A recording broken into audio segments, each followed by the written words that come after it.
What is up, guys? We are back. Furious Noodle on the keys, and we are back with the Jungle Ivern Guide, Season 7, Patch 7.2. We're going to just kind of hop right into runes and masteries, and then I'm going to go over the abilities briefly, and then kind of go over general item builds, gameplay, things of that nature later on. Now, Ivern is very much a support jungler.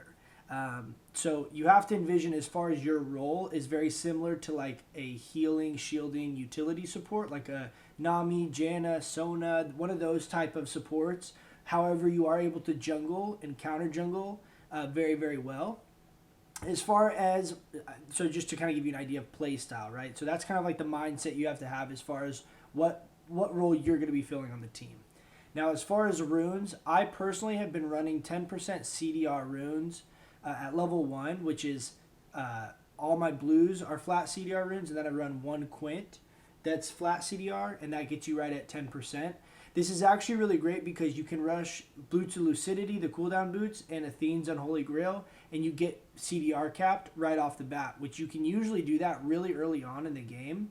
Obviously, you can do it quicker if you get more fed or have a couple successful ganks, but usually you can get that really quick, and then that allows you to be CDR capped. Then you can like trade out Boots of Lucidities for like Merc Treads, and then get like Redemption, and then you're still right at the cap. So that's kind of what I've been playing with, that I've had the most success with. You can definitely change that. Ivern doesn't have any runes he needs in order to clear the jungle, so your runes are entirely up to like synergizing with your build, as well as what you're trying to scale into late game.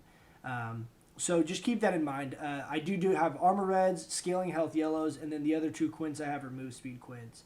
So you can very much like run 3 move speed quints, and then like scaling health yellows, scaling MR blues, and like attack speed reds if you want.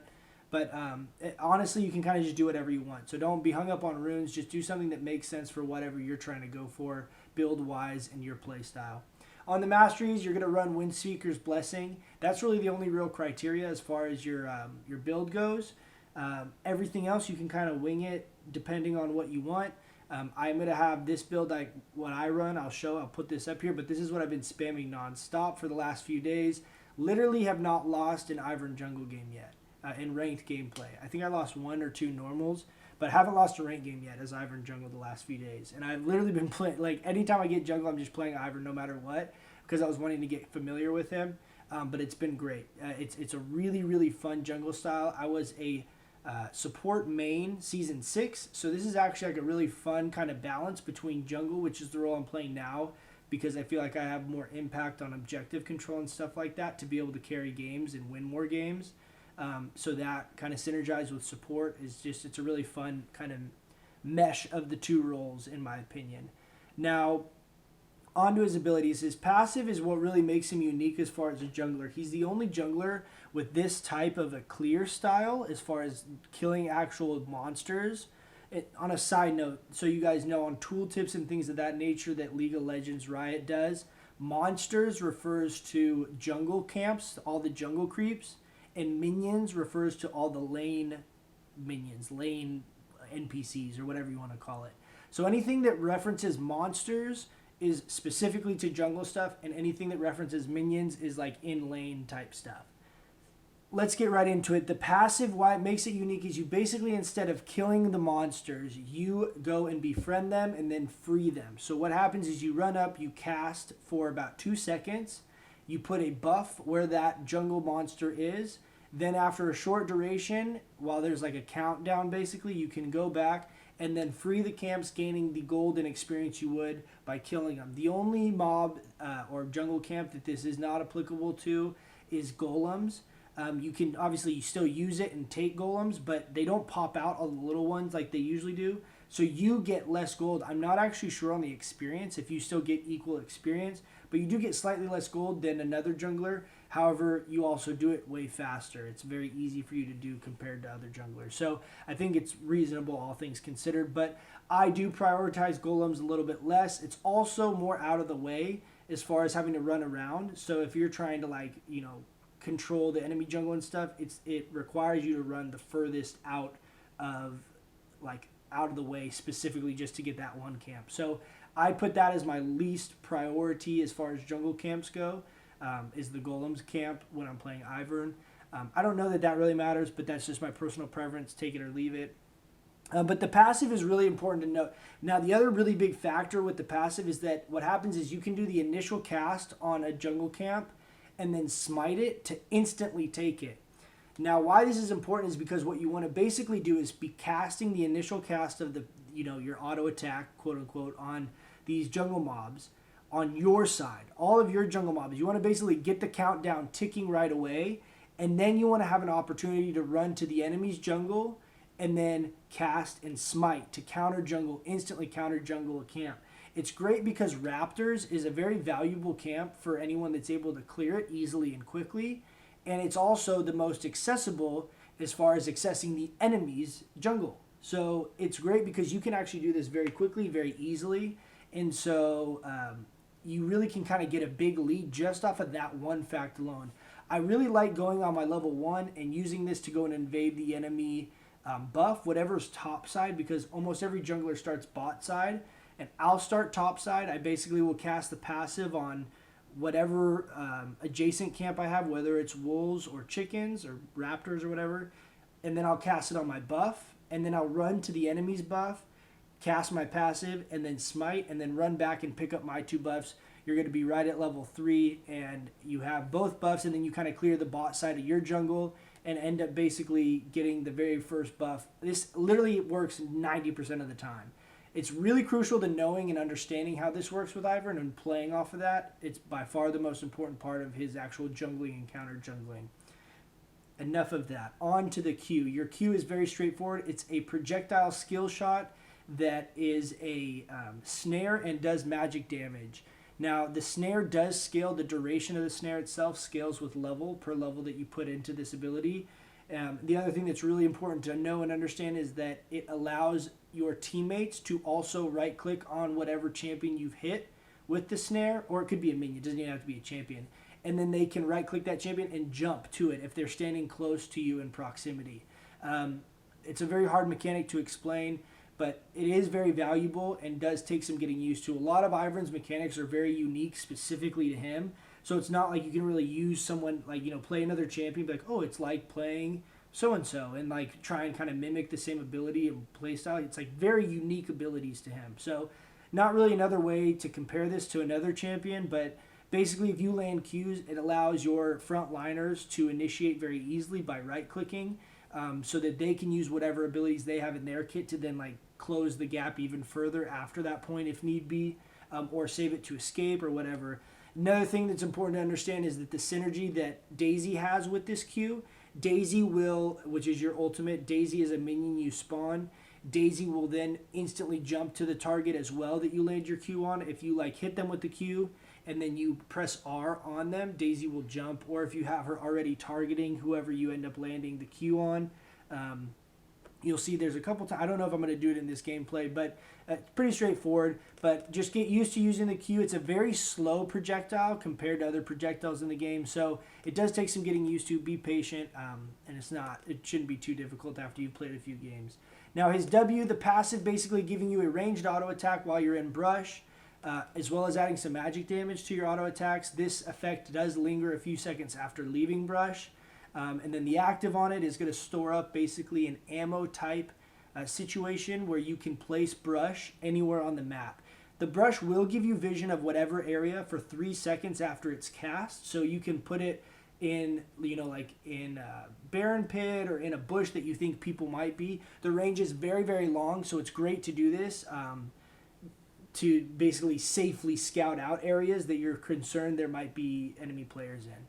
But do keep in mind it only lasts for 3 seconds, so after that point, if they're in a precarious spot, you basically have given them a free form of hiding by providing them an additional bush to stand in, so just be wary of doing that. Now onto his E is kind of his bread and butter ability. It's a shield that you cast.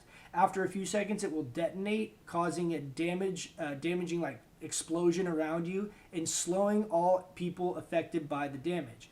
It's a very significant slow, but because this ability is two-part as far as a shield and a damaging/slow ability, you want to be able to really kind of assess when to use it for which use. and make sure that you're understanding while it's on cooldown, you're not going to be able to use it for the inverse. So what I'm saying is if you need the slow and then, oh shit, someone's getting bursted, I need the shield, but you already just casted it for the slow, you have to kind of have a little bit of foresight as far as what's going to happen during that team fight. Whether you need to be peeling for your AD carry or if your support's going to really be able to do that, things like that. And just really be sure you're timing this out. But this is basically your bread and butter. You max this first every time. Obviously, you aside from your ult. And then you max Q second. You leave the bushes, your W, as your last ability to max out. Now, on to the ultimate is Daisy. Daisy is basically a big minion, like I mentioned earlier, that you kind of have to control. Very similar to Tibbers or Yorick's ultimate, I believe. I actually don't know. I haven't played the New York. But it's very similar to Tibbers as far as mechanics go, or Shaco's clone. But it is important to note that every third attack will cause a knock-up kind of in a line in front of Daisy. So you want to really be trying to utilize this as best as you can early on. You can also cast your shield, your E, onto Daisy, which allows you to basically get a really solid slow to initiate team fights or even to peel if you're trying to disengage. Lots of really cool ways to use her. There's not really a feasible way for me to explain all of them, but just watch some highlight reels of other people playing Ivern in the LCS or some other good like solo queue stuff. You really have a lot of different variations of plays you can make with Daisy. She's great at taking towers and tanking Baron and Dragon. So don't underestimate her power to do that and your ability as a team with Ivern on your team to take those objectives very quickly and very safely, because since Daisy can tank Baron, no one on your team should be getting very low, allowing you to stay really healthy in case they try and come and contest it, things of that nature. On to the item builds. With this current situation, as far as what I run with the 10% CDR runes, I do really like rushing Lucidity Boots, and then I can kind of base my next item off what I'm trying to do. If we're ahead, I'll usually go Athene's Unholy Grail because it's 20% CDR, allowing me to instantly get that 45% like 8 minutes into the game or whatever it is, really early. If we're kind of behind and we need more utility, things like that, what I'll usually do is I'll get like a redemption and then maybe like a banner, maybe like a banner of command, maybe, what's another one? Ardent Sensor is another great item that recently got buffed. You have a few options, but basically any kind of utility support item that has CDR are the first couple items you generally want to buy. The reason I do kind of like rushing the Athene's Unholy Grail, is that what it's called, right? Athene's Unholy Grail, and then Lucidity Boots is because I can then rush right after that. I can go lock it, and then I can go like a ZZ Rot potentially after that. There's a lot of options as far as what you can get after that. Though Redemption is very strong right now, I personally am not that good at using it. So that's why I don't really like to prioritize it too much, because I'm definitely getting better at it, but I'm not amazing at using it. And so I like just having the stats and like locket AoE shield around me type application. But you have a lot of flexibility here. Again, if you don't run those 10% CDR runes, you can get Athene's Unholy Grail, Lucidity Boots, and then Redemption as your buy. That's what I would say is your core as far as items, if you're not going to be over CDR capped.